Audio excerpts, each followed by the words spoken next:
Bonjour à tous, avec l'aide de Dieu, nous allons étudier le Rambam, le roi de Massa, Korbanot, la manière comment on fait les sacrifices, le 13e chapitre. Ce chapitre, qui est suite au chapitre précédent qui parle des Menachot, celui-là aussi parle des Menachot. Les Menachot, c'est des oblations, des offrandes à base de végétal, que ce soit du blé, que ce soit des fois de l'orge, que ce soit donc de l'huile, du vin, ou de l'oliban, du bois. Et dans le chapitre précédent, le chapitre 12, le Rambam nous avait donné certaines règles.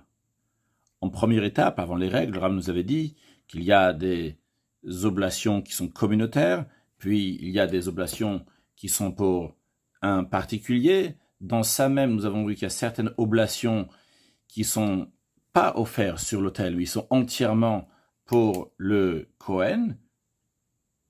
Certaines qu'on offre toujours sur le Misbéach, même dans ces certaines qu'on offre toujours sur le Misbéach, il y a une différence, car il y a certains qu'uniquement la poignée, le kometz, va être offert sur le Misbéach et le reste va être mangé au Kohanim, mais il y a certains, comme par exemple les oblations d'un Kohen, qui sera entièrement brûlé sur l'autel. Puis le Ram avait dit plusieurs lois sur Kol Amnachot Akevot le Gaba Misbéach, sur toutes les oblations qui sont apportées sur l'autel. On voit comme ça ici dans l'Achaed, de l'Achavav, on voit aussi de la même chose aussi dans l'Achazaïn, aussi dans l'Achatet. Donc tous les Menachot, les oblations qui sont offertes sur l'autel, la quantité minimum doit être d'un Issaron, puis on doit le présenter donc sur le coin de l'autel. On met toujours de l'huile et de l'oliban, à l'exception de certains, on avait dit. Puis on avait dit donc que la poignée brûlée sur l'autel, c'est-à-dire la poignée de l'oblation qui a été prise, on la met sur l'autel, on la brûle. Et d'ailleurs, juste pour mieux illustrer dans la tête comment ça se passe, on la met dans un ustensile. Après cet ustensile-là, donc on va verser le contenu de l'ustensile, dans cet ustensile, il y a la poignée, et sur l'autel. Puis encore d'autres règles, comme le fait que ce soit matzah et que ce soit pas chametz. Puis une loi générale aussi en ce qui concerne les menachot à nefot, les oblations qui sont cuites au four, qu'on les pétrit dans de l'eau tiède. Et puis comment le fait de tamiser, de moudre tamiser, etc., c'était à l'extérieur donc de la cour du temple. Que pétrir et préparer, faire cuire, etc., tout ça, donc ça peut être fait par quelqu'un qui n'est pas Kohen. Le Kohen commence son travail à partir de la kmitza, lorsqu'il va prendre donc la poignée. Une poignée, une partie de l'oblation. Donc à partir de ça, c'est le moment que le Kohen vient en jeu ici pour faire son rôle. Donc maintenant, lorsqu'on va prendre Perek Shlosha Asar, le 13e chapitre, le Ram ne va pas répéter tous les détails qu'on a dit avant, bien que le Ram va nous dire donc comment on fait le mincha, mais cette mincha, cette oblation-là, il y a plusieurs choses qui ont été dites avant, que le Ram ne va pas répéter à chaque fois ici, donc certains détails. Et il faut se rappeler donc les règles générales. Perek Shlosha Asar Alacha Aleph. Mitzvata, c'est le Ram nous dit que c'est un commandement positif. Là, cette kol mincha ke mitzvata amura batorah, de faire chaque type d'oblation conformément aux prescriptions qui s'y rapportent dans la Torah. Et comment sont faites les chavitin offertes quotidiennement par le grand prêtre. Alors on commence donc par le Kohen Gadol. Tous les jours, le grand prêtre amenait une oblation. Il en offrait une partie le matin et une partie l'après-midi. Il amenait un Issaron. Alors je vais montrer certaines images. Toutes les images que je vais montrer de ce livre de Chumash Art Scroll, tous seront uniquement pour illustrer ce qu'on dit. Et donc il ne faut pas se référer à ce qui est écrit ici, parce que c'est pas obligé que c'est exactement la même chose qu'on est en train de parler, mais juste pour montrer donc certaines choses. Je montrerai des images qui sont là. Par exemple, ici écrit Minchat Nesachim. Ici on n'est pas en train de parler Minchat Nesachim. Minchat Nesachim, c'est les oblations qui accompagnent les sacrifices. Ça, on est en train de parler de ce que le Kohen amène. C'est juste pour illustrer. Donc c'est quoi un Issaron? En effet, donc c'est un bol, un ustensile, un récipient dans lequel on met un Issaron de farine. Et comme on a déjà dit dans le cours précédent que ça correspond à environ 2 litres 490, en réalité c'est plutôt 2 litres 480, Shalem en entier, donc tout un Issaron dans un ustensile, Vechotseu, et il va le partager, vu qu'on a dit qu'il va offrir une partie le matin et une partie l'après-midi. Donc il le partage. Avec quoi il le partage? Bachat Issaron Shebemidash, avec un ustensile dans le temple, qui avait, dans cet ustensile, on pouvait mettre un demi Issaron. Le Ram nous dit maintenant pourquoi il y a besoin de faire que ce soit un Issaron entier, s'il va mener un demi-Saron le matin et un demi-Saron le soir, alors qu'il a qu'à prendre depuis le début, dans un ustensile qui est un demi-Saron, alors on nous dit non, bien que le sacrifice, il est offert en deux fois, une partie le matin, une fois l'après-midi, mais elle n'est pas sanctifiée en deux parties. Quand on met donc cette oblation-là dans l'ustensile sacré pour qu'il va devenir sacré, eh bien ça doit être fait en une seule fois. Maintenant, on avait appris dans le chapitre précédent que tous les oblations sont accompagnées, chaque Issaron est accompagné d'un log d'huile. Eh bien, ici, le Rambam nous dit qu'il y a plus d'huile. Il va amener avec 3 logs d'huile. 3 logs, ça correspond environ à 1035 cm3. Shennemar, dont on apprend ça, parce qu'il y a écrit Bashemen Tease. Il est dit, à propos de cette oblation, elle sera faite avec de l'huile. Et on apprend dans la Gemara, on ne va pas expliquer maintenant d'où, mais on apprend de ce verset-là, le Hosif la Shemen Keniske a Keves, c'est pour nous dire qu'il faut rajouter de l'huile dans cette oblation du Kohen Gadol, comme l'huile qu'il faut ramener pour l'agneau du sacrifice quotidien. Là-bas, c'est 3 logs. Puis après, le Ram nous dit maintenant l'ordre des choses. Qu'est-ce qu'on en fait? Donc, on a devant nous, on a un Issaron, et on a qui a été partagé donc en 2, et on a maintenant de l'huile. Alors, la première des choses qui va être faite, c'est qu'on met dans l'ustensile, dans un récipient, on met un peu d'huile. Après, sur cette huile, on va mettre donc de la farine. Après, on va rajouter encore une fois de l'huile.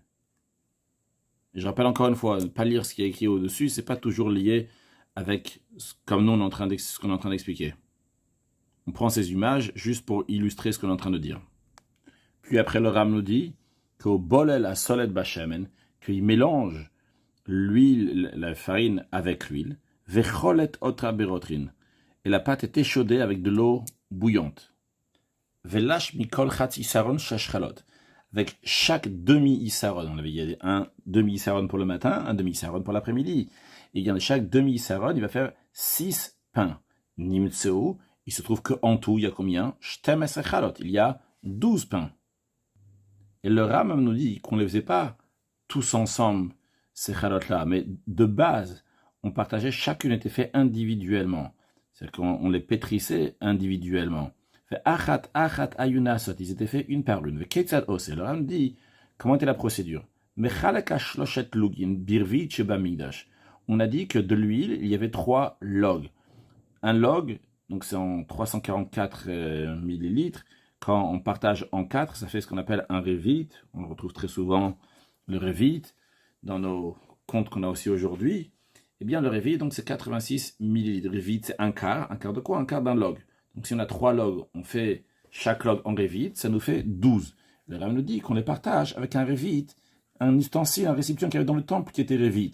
Revit, les cholchala, pour qu'il y a un revit d'huile pour chacune des pains.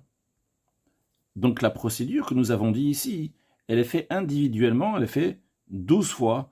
Et chacun des pains donc, va être mélangé de la farine avec de l'huile, avec un revit d'huile. Et comme on va voir, en vérité, c'est pas qu'il met tout de suite tout le revit d'huile avec cette farine. Parce que l'huile va être réutilisée encore. Donc, après avoir pétri ce pain sera cuit légèrement au four, et après, il sera frit dans de l'huile, et après, c'est pas fini avec l'huile, parce qu'après tout ça, une fois que ça sera prêt, après les avoir découpés, émiettés, comme nous allons voir dans la suite, après ça, il va verser à nouveau de l'huile. On dit à nouveau, ça veut dire le reste de l'huile sera versé sur ces pains. C'est-à-dire qu'on aurait utilisé l'huile une première fois pour mettre dans l'ustensile, une deuxième fois pour pétrir la pâte, on va dire mélanger la pâte, et une troisième fois pour faire frire, et une quatrième fois, après l'huile sera utilisée pour verser sur ces pains. Donc ça, c'est en ce qui concerne l'huile, et en ce qui concerne donc, les pains eux-mêmes, donc, et ils auraient été échaudés, et cuits légèrement au four, et aussi frits. Et donc le Ram nous dit que lorsqu'il a cuit au four, il a cuit pas beaucoup, uniquement légèrement. Chez Nem, on apprend ça ce verset, il dit tout fine. Ce mot-là, tout fine, nous apprend plusieurs choses. Entre autres, il nous apprend tout fine, ça va être théafé, ça va être cuire. Ne, c'est un langage de na en hébreu qui veut dire quelque chose qui est cru, ce qui n'est pas entièrement cuit. Donc c'est-à-dire que ça va être cuit, ben bachalvena, entre quelque chose qui est entièrement cuit et quelque chose qui est encore cru. Après cela, il va prendre chaque pain, il va le couper en deux. Be'omed, il peut le faire de manière approximative, ça n'a pas besoin d'être exact. D'après le Rambam, donc il a partagé en deux. Pourquoi? Pour une partie, une moitié, il va offrir le matin, et une autre moitié l'après-midi. Ce n'est pas fini. Non, c'est deux parties-là qu'il a pris, une fois qu'il les a partagées. Alors, avant de continuer d'abord, quand le Rambam il va partager en deux, c'est que d'après le Rambam, il doit prendre les 12 pains, et ces 12 pains, les partager en deux. Et donc, il va offrir 12 demi-pains le matin et 12 demi-pains l'après-midi. Maintenant, on peut s'imaginer ces pains-là de plusieurs manières. On va s'imaginer ces pains, en tous les cas ici, d'une telle manière. Donc ici, on a un pain entier. Ok, ne pas regarder ce qui est écrit sur le côté. Ce qu'on est en train d'expliquer ici, qu'on a pris un pain. Donc imaginons qu'un pain, c'est comme une matzah que nous avons. Donc si un pain, c'est comme une matzah que nous avons, donc ça serait un demi-pain qui reste maintenant, vu qu'il a partagé.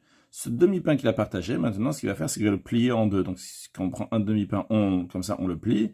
Ce qui va ressortir, donc, c'est un demi-pain qui est plié en deux. Ou peut-être, il y a plusieurs manières comment expliquer les prochaines lignes. Donc, une des manières, c'est qu'on va présenter maintenant.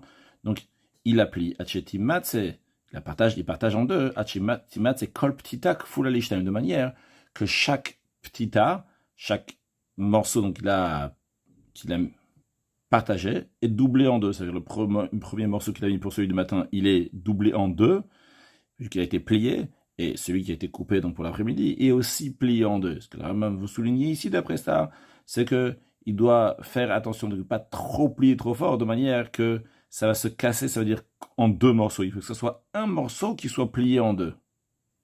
Ou makri, puis l'offre, achatsain, donc les 12 moitiés, imchati kometz levon avec une demi-poignée d'oliban, baboker le matin, vachati anishar, et l'autre moitié qui reste, donc les 12 autres moitiés, imchati kometz levona, aussi il va les offrir donc avec une demi-poignée d'oliban, erev le soir.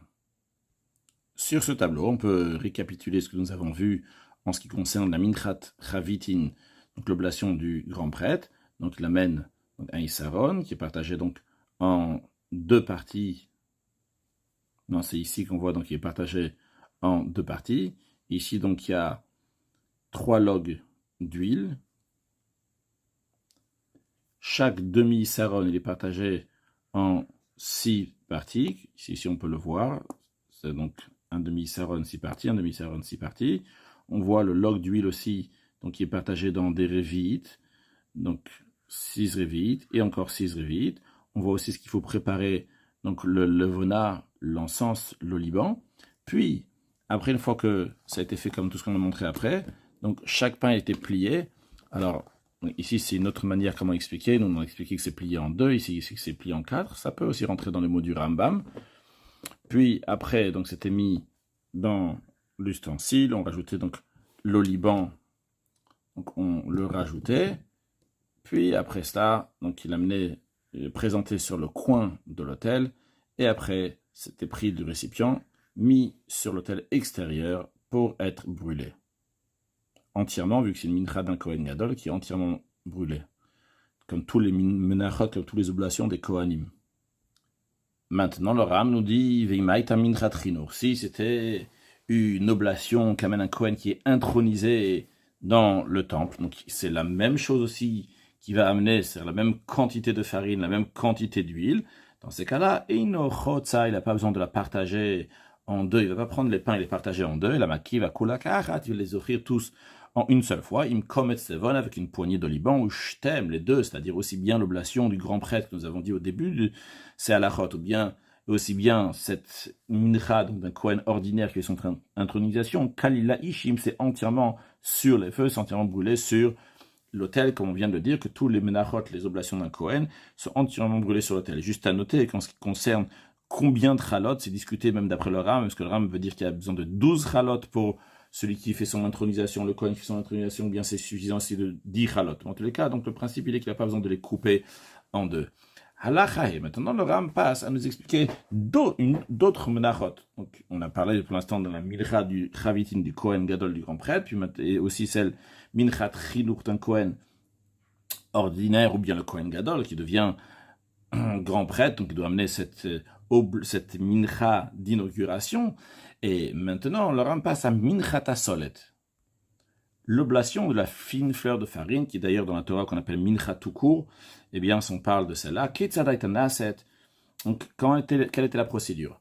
Eh bien, mevi isaron solet, il amène un isaron de fine fleur de farine, au kabaeson, ou même plusieurs fois un isaron, qui est finidos, en fonction de son vœu, quelle quantité cette personne-là, il a décidé d'offrir.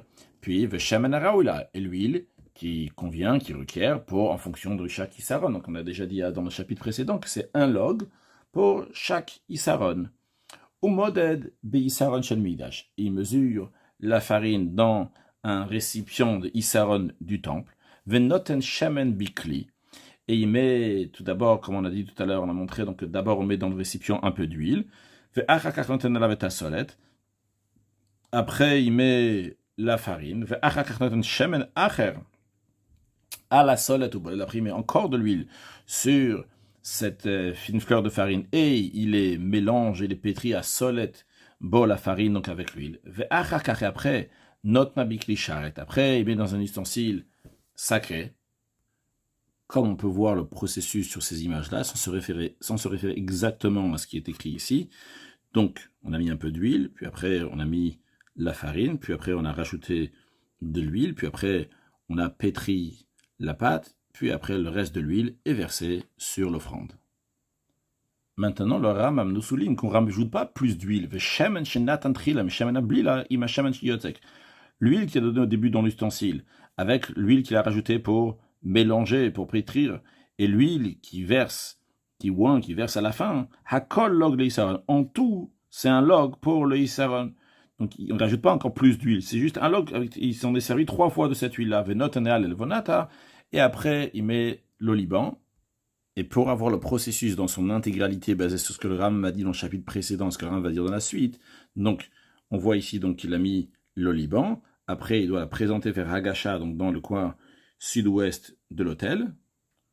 Puis, le Kohen va prendre un kometz, va prendre une poignée. Le kometz, il sera mis dans un ustensile, un récipient. Et après avoir ajouté du sel dans le récipient, ça sera versé, brûlé sur l'autel extérieur. Maintenant, nous allons voir l'oblation de Machavat et Macheshet. Comme le Ram va nous dire dans la Chazaïn, Machavat et Macheshet, donc c'est 2 sortes de poils. On voit une poêle donc, qui a un bord et une poêle qui n'a pas de bord. Ou bien, comme illustré ici, donc une poêle sans bord et une poêle avec bord. On peut voir encore une autre illustration ici. En tout cas, on peut s'imaginer, pour ne pas se bloquer avec une certaine image. Donc, ce qu'on a montré, c'est ce que le Ram va nous dire dans la Chazaïn. C'est quoi la différence entre une poêle qui est machavat et une poêle qui est macheshet? Mais voyons tout d'abord comment est la procédure donc, de faire cette mincha, cette oblation. Bien, noten hashem bikli. Il met de l'huile dans l'ustensile, dans le isaron, venoten la vasolet sur ça, il met la farine, venoten la solet shemen acher. Après, il rajoute encore de l'huile, bol la solet et il mélange l'huile. Vu que le Ram nous a déjà dit dans le chapitre précédent que lorsqu'il s'agit d'une mincha d'oblation qui va être cuite, et celle-là aussi va être cuite, bien cuite légèrement, mais va être cuite, donc on la pétrit avec de l'eau tiède. Et il a fait cuire, j'ai dit légèrement cuire il y a un instant, c'est faux, c'est pas légèrement cuire, donc il va la faire cuire dans la poêle qui s'appelle machavat, bien celle machachet, en fonction du vœu qu'il a fait. Puis au potet otapit, il va l'émietter. Juste à noter, on a parlé tout à l'heure aussi d'émietter. D'après le Rambam, quand on émiette, c'est pas mettre en miettes, Émietté, ça veut dire la mettre en morceaux. C'est dans ce sens-là. En tout cas, peut-être qu'il ne faut pas traduire émietté d'après ça. Mais en tous les cas, c'est peut-être ici, c'est la mettre en morceaux. Juste à noter que d'après d'autres commentateurs, d'autres rishonim, en effet, peut-être ota, c'est vraiment littéralement mettre en miettes, mais pas d'après le Rambam. D'ailleurs, d'après ces autres rishonim-là, on peut mieux comprendre la kmitsa quand il prend avec la poignée. D'après le Rambam aussi, il va prendre, ça sera pas peut-être littéralement une poignée de miettes, vu que c'est des morceaux, mais en tous les cas, il prendra aussi une kmitsa, donc de morceaux à la fin. Continuons ce qu'on était en train de dire. Peut-être au tapis, il la met en morceaux. Note avec les charrettes, il la met dans un ustensile qui sont sacrés. Veyot sakale acharachamen, il met le reste de l'huile. Note la lavonata, et après sur ça, il va mettre l'oliban. Donc là aussi, donc on voit qu'il a utilisé l'huile à 4 reprises. Donc tout d'abord lorsqu'il l'a mis dans l'ustensile, deuxièmement lorsqu'il l'a mis après sur la farine pour mélanger la farine, troisièmement lorsqu'il a mis dans la poêle, et quatrièmement après il verse encore de l'huile dessus. Donc si on récapitule, et encore une fois sans regarder ce qui est écrit ici, mais donc juste pour imager ce que nous avons dit, donc il met un peu d'huile dans l'ustensile, il rajoute de la farine, après il rajoute de l'huile, après qu'il a rajouté de l'huile, il va rajouter de l'eau, ça veut dire comme ça, il va rajouter de l'huile, après donc il rajoute de l'eau, dans ce sens-là, en tout cas, huile, farine, huile, et après de l'eau tiède, on a dit.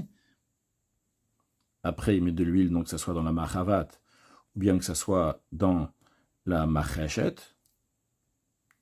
Puis après, il émiette. Après l'avoir émietté, il met dans un ustensile. Après l'avoir mis dans l'ustensile, il verse le reste de l'huile sur l'offrande. Quelle est la différence entre la machavat et la macheshet? Macheshet, yesh la safa. La macheshet, c'est une poêle qui a un bord. Vabat, c'est que shofinoto alea rach. Et la pâte qu'on fait cuire à l'intérieur, elle est tendre. Quand on dit elle est tendre, c'est-à-dire que quand on a mis de l'eau tiède, on a rajouté beaucoup d'eau tiède, de manière qu'elle soit tendre. Shariyesh la safa venuyot, c'est vu qu'elle a un bord et elle ne déborde pas. Machavat, mais la machavat, en la safa, elle n'a pas de rebord. Vabat, c'est que shofinoto caché. Et la pâte qu'on met à l'intérieur, elle est dure. C'est-à-dire, bien que la quantité d'huile, c'est la même, que ce soit une machavat et macheshet, il n'y a pas de différence. Mais dans la macheshet, on mettait beaucoup d'eau, parce que ça donc était plus tendre que celle qu'on mettait dans la machavat. Que les chaloyettes, c'est mikan. Pourquoi on le faisait de manière différente, ces pâtes-là? Pour que ça ne va pas déborder donc, des côtés de la machavat, vu que la machavat n'a pas de bord. Ça puisse rester ferme sur cette poêle-là qui n'a pas de bord, dans lequel on a mis de l'huile à l'intérieur. Maintenant, dans l'achachel, passons à une autre sorte de mincha, une autre oblation, celle qui est ma'afetano, celle qui est cuite au four. Dans celle qui est cuite au four même, il y a deux sortes. Il y a des chalot, il y a des rekikin. Alors, le Rav nous dit, minchat ma'afetano, quelle est la procédure? Im chaloti, donc si il va amener une oblation donc de chalot de pain, bolel la solet bachemen, il mélange la farine dans de l'huile. Velage be pochin, et il va pétrir donc avec de l'eau tiède. Ve'ofe, après il fait cuire cette pâte. Ou peut-être, après il double donc cette pâte-là. Et cette fois-ci, dans la chachet, quand on dit au peut-être, contrairement à ce qu'on avait vu avant, qu'au peut-être, le Rav avait souligné qu'il faut garder, donc lorsqu'on a plié, il faut garder que les deux plis soient ensemble, donc que ça ne va pas se casser en morceaux. Ici, il va le plier, et oui, le mettre en morceaux. Le Ram ne dit pas, donc il va, oui, le casser en morceaux. Et d'ailleurs, la logique qu'il y a dans cela, c'est lorsqu'on parlait ici de cette minchala qui est du Kohen Gadol, en l'occurrence, ça aurait pu être d'un Kohen aussi, c'est d'un Kohen comme celle de Minchat Chinour, c'est aussi d'un Kohen, mais ça, c'est entièrement brûlé sur l'autel. Il n'y a pas besoin de casser, parce qu'après, on ne va pas prendre un kometz, on ne va pas prendre une partie, une poignée, de ce qu'on appelle la askarata dans la Torah, qui correspond à la poignée, et qu'on va mettre sur l'autel. On va tout brûler sur l'autel, pas juste une poignée. En revanche, ici, on devra, oui, après prendre un morceau, un kometz, entre guillemets, donc cette askarata, un morceau de cette mincha-là, et de la mettre sur l'autel. Donc c'est la raison pour laquelle que là, il a, oui, besoin de les mettre en morceaux. Plus de détails, on verra dans Allah Hayoud. Venoten bikli sharet, et il met dans un ustensile qui est saint. Il met dessus l'encens, l'oliban. On ne verse pas de l'huile. Shenem, parce qu'il écrit chalot matzot belul bashemet. Il écrit des chalot de matzah, donc qui sont mélangés dans l'huile. Donc ça, c'est ce qui est cuit au four et qui est dans le domaine de chalot. Le Rambam a employé ici l'expression uniquement une fois de l'huile. Donc c'est mélangé avec de l'huile. Dans les commentaires, c'est discuté, est-ce que le Rambam pense qu'il y a besoin de mettre de l'huile de base dans l'ustensile avant qu'on mette de la farine ou pas. Dans tous les cas, une chose est claire, c'est que la yetzikat shemen, oint avec de l'huile après, ça il n'y a pas dans la catégorie de chalot, des pains qui sont faits, qui sont cuits au four.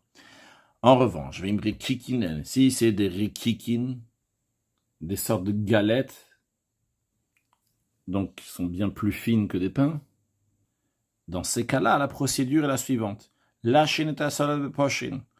On va pétrir cette farine uniquement avec de l'eau tiède sans huile. Et après seulement, il va oindre ces rikikin, ces galettes, avec de l'huile. Que ces galettes vont être ointes avec de l'huile. Maintenant, quand il va les oindre avec de l'huile, le Rambam dit, il me semble, qu'une fois qu'ils sont déjà cuites, uniquement à ce moment-là, il va les oindre, pas quand ils sont de la pâte. Il y a une certaine logique dans ça, que s'il va oindre avant la cuisson, c'est pas une cuisson, s'il va faire maintenant, c'est frire. En plus de ça, il ne pourra pas vraiment intégrer donc toute cette huile, un log d'huile, lorsqu'il a encore de la pâte, il est encore très fin, uniquement après qu'il a été cuit, à ce moment-là, donc il peut plus intégrer cette huile. Alachatet, keitzad moshran, comment il est ouin, mevilok shemen lechol isaron, il amène un log d'huile pour chaque isaron de farine. Moshran, il est ouin, vechoser ou moshran, atcheich lekol hashemen shibalog, et il met de l'huile, et encore une fois de l'huile, encore une fois de l'huile, jusqu'à qu'il finisse donc toute l'huile qui est de ce log qui va s'intégrer, se mettre dans cette galette de rakik. Halacha yud, kolab menachot elo afuyot. Le Ram nous dit que tous ces 4 menachot, ces 4 oblations qu'on cuit, donc ça soit celle de machavat, dans la poêle qui n'a pas de bord, celle de macheshet, qui est une poêle qui est avec un bord, celle qui est mafetanour dans sa même, il y a celle qui fait les chalot et celle qui fait les rikikim. Donc tout cela, chez ofinotan, lorsqu'on les cuit, ofin kol isaron eser chalot. Chaque isaron, on le partage en 10 pains. Si il a fait plus que 10 pains, il a fait moins que 10 pains, kshera, c'est quand même valable. On a dit qu'il doit être potet, il doit les plier. Comment il les plie? Combien il les plie? Il prend le pain et il le plie en 2. Puis, après avoir pris ce pain-là qu'il a plié en 2, ces 2-là qu'il a pliés, et maintenant il y a un pain donc ils ont plié en 2, et bien ces 2 plis-là, les arba en 4 morceaux. Comme on peut le voir donc par exemple ici, jusqu'ici ils n'ont pas été partagés, c'était plié en 4, c'est-à-dire en 2, et après les 2, ils ont été encore doublés. Mais le Rabbin nous dit ici qu'il doit les partager, les couper, que ça devienne des morceaux. En effet, au Mavdi, il les sépare dans ces 4 menachot que nous venons de dire. Maintenant, le Rabbin nous dit, si celui qui a amené une de ces 4 oblations, c'était un Kohen. Et on a déjà appris que le Kohen, donc il y a tout sa mincha entièrement, elle va être brûlée sur l'autel. Kalil tié l'autel achel, on avait appris qu'elle est entièrement brûlée sur l'autel. On n'a pas le droit de la manger. Donc dans ces cas-là, et no Mavdil, il ne les sépare pas en morceaux. Ou peut-être ce qu'il va faire seulement, c'est les plier, mais sans les couper. Comme par exemple ici, qu'en effet, ils ont été pliés, mais ils n'ont pas été séparés. Roulan, à chaque fois qu'on va plier, petit tatan kezeitin, chaque pli, il doit y avoir la taille d'un kazait, le volume d'une olive, qui représente 27 cm3. Mais il dit la petite imoïtin, même s'il les a fait plus grands ou plus petits, kshera, c'est quand même kasher. Allah chayudalef. Lo balal, s'il n'a pas mélangé la farine avec de l'huile. Lo patat, il n'a pas plié, donc c'est pas en morceaux. Lo higish, il n'a pas présenté dans le coin de l'autel. Lo machachetarki, qui nous bien qu'il n'a pas oint les galettes qui a besoin de oint avec de l'huile après. Dans tous ces cas-là, quand même, kshera, l'oblation est valide, parce que l'olnem ou choladvarim ael olem mitzvah. Toutes ces choses-là ont été dites uniquement pour faire les choses bien. Mitzvah mina mufra, mitzvah lechatchila, comme il faut le faire. Shekach mitzvot, c'est comme ça qu'il faut faire l'oblation. S'il n'a pas fait, c'est quand même kasher. Halacha yudbet. Le Ram nous dit, Seder avat amincha keitzad. Quelle est la procédure d'amener l'oblation? Mevi adam solet mitor beito biklatot shel kesef o shel zav. Un homme, il amène donc de la farine de sa maison personnelle.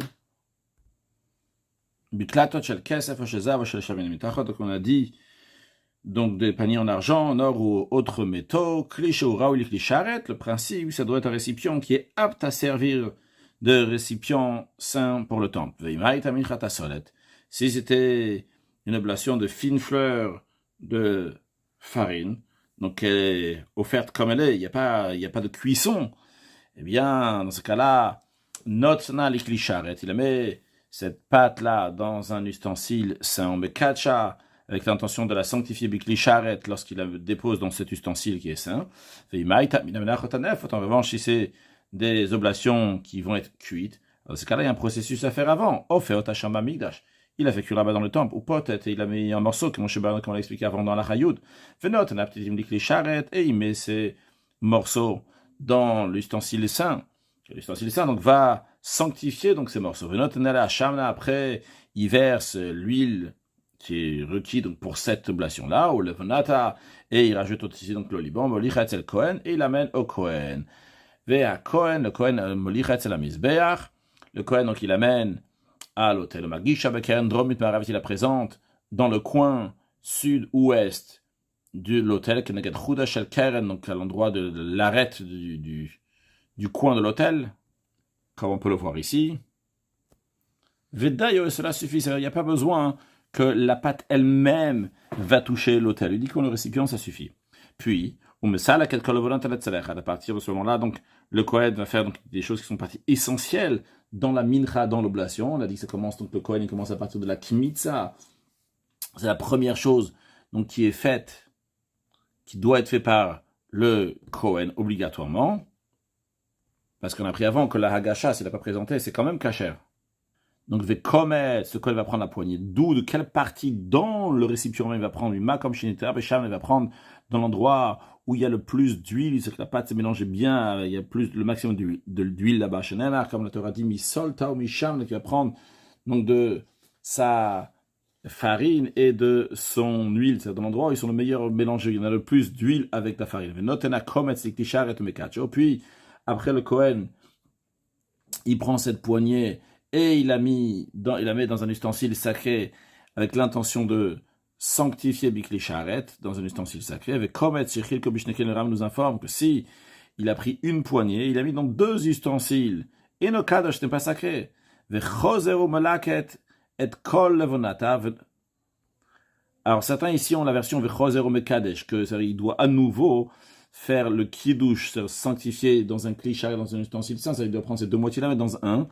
Continuons, Umelaket et Kol Levonata, et il va rassembler, recueillir tout l'oliban. Venons à la Komet Shebekli et mettre l'oliban sur la poignée qu'il a déjà mis dans l'ustensile. Dans le deuxième ustensile, il y avait dans le premier ustensile, donc il y avait toute la farine et l'huile avec l'oliban qui était là-bas. Lui, il a pris de la farine et de l'huile, mais pas l'oliban. L'oliban, il l'a mis de côté. Donc maintenant, il met l'oliban sur la poignée qu'il a mis dans le deuxième ustensile. Au mal et auto, et il amène Al-Gabe Mizbeach, il fait monter sur l'autel, au Molcho, une fois qu'il est sur l'autel là-bas, il va le saler. Et là-bas, de l'ustensile saint, il va le verser sur le feu. Maintenant, ici, c'est une oblation de Kohanim. Comme on l'a déjà dit plusieurs fois, et nos comets. Le Kohen ne va pas prendre la poignée, le Noten Melach al-Kula, mais il va mettre du sel sur toute l'oblation. Ou Mashlech al-Gabe, il verse sur l'autel parce que c'est pas que la poignée, mais c'est tout qui est offert. Halacha Yud Gimel, Keitzad Komtzim Menachot Anikmatzot. Comment on procède au prélèvement d'une poignée des oblations qu'il faut prendre à la poignée? Eh bien, on dit que Der Shekometz Kol Adam. Comme tout homme, il ferme la main pour saisir quelque chose. Poshet et etzbeotav al pas yado vekometz. Il étend ses doigts sur la paume de sa main et il retire donc le vekometz la poignée. kamatz verachetz veotav. Si il a prélevé, il a pris la poignée, entre guillemets, uniquement avec le bout de ses doigts, c'est pas une poignée, c'est juste avec ça, avec le bout de ses doigts, au mindat dadin, ou des côtés, c'est-à-dire que il a mis comme ça, il a rentré sa main dans le bol, comme ça, en poussant, et comme ça, il y a de la farine, comme ça, qui ressort d'au-dessus, donc c'est mindat dadin, ça, de côté, mais il n'a pas pris, donc, comme ça, mais en mettant sa main dans l'ustensile, il essaie d'en faire ressortir comme ça, lo yaktir, eh bien, il ne devra pas offrir cette poignée sur l'autel, vemitir si là oui, offert, ça comme ça gré. Non, vemosif bakomet, si il a rajouté dans la poignée, il a éloigné ses doigts l'un de l'autre, donc comme ça, il a pris beaucoup plus. Il n'y a pas juste ce qu'il doit prendre, mais il y a encore plus de ce qu'il doit prendre, parce qu'il a éloigné ses doigts. Et il a pris la poignée, c'est pas soul. C'est pas valable, c'est disqualifié. Halacha Yudalet, en kometz pachot mikishne zeitim. La poignée ne doit pas faire moins que le volume de 2 kazaït, de 2 tailles d'olive. Miktsata kometz me'akevet kulo, le Ram nous dit que même une partie de la poignée, si elle est manquante, ça rend tout invalide. Pas l'autre partie est valide, donc juste il en manque, on rajoute. Il y a pas, c'est pas, il faut pas l'offrir sur l'autel. Même s'il a déjà pris entièrement, mais après il a mis sur l'autel uniquement une partie, c'est quand même, ça rend pas saoul. Ce n'est pas caché. La poignée et le Liban donc, sont indispensables l'un pour l'autre. La farine et l'huile sont indispensables l'un pour l'autre. Une partie de l'huile, par exemple, il n'a pas dans toute la quantité qu'il doit, par exemple, quand il y a un issaron et avec un log, il n'a pas mis tout le log. C'est pas bon. Il faut 3 logging pour un issaron. En fonction de l'huile qu'il faut, en tous les cas, c'est indispensable. S'il manque de l'huile, celui qui amène, donc ne pas amener moins qu'un log pour un issaron, comme nous l'avons expliqué. Conclure avec un mot de chassidut, on retrouve dans les sacrifices qu'on amenait un sacrifice, par exemple un sacrifice de tamid quotidien tous les jours, eh bien on offrait l'animal, il y avait aussi donc végétal vu qu'il y avait une mincha, une oblation qui venait avec, il y a aussi le minéral vu qu'il y a le sel aussi qui vient avec, évidemment il y a l'être humain qui le ramène par cela, il y a aussi bien, il y a les quatre règnes, le minéral, le végétal, l'animal, l'être humain qui sont en sacrifice pour Akadosh Baruch Hu. Le Rabbi dit qu'on voit que c'était une petite participation de chacun, il fallait donner un martzit à shekel, un demi-shekel une fois par an, pour donner à Kadosh Baruch Hu. Donc on s'est fait de tout cœur, on donne à Kadosh Baruch Hu, bien à ce moment-là, ça change toute la journée, ça vient que tamid, constamment on est attaché à Kadosh Baruch Hu, comme le modéani qu'on dit le matin, qu'on dit modéani le fanecha, on dit seulement le matin, mais ce melech, ce roi-là qu'on dit le matin, eh bien, ça a une influence après pour tout le reste de la journée, qu'on est attaché à Kadosh Baruch Hu, que Dieu fasse, qu'on va être attaché à Kadosh Baruch Hu, on va être attaché au Rebbe 24 heures sur 24, 7 jours sur 7, de faire ce qu'on demande de faire. Par cela, on puisse accueillir Mashiach joyeusement, très prochainement. Mashiach now. Excellente journée.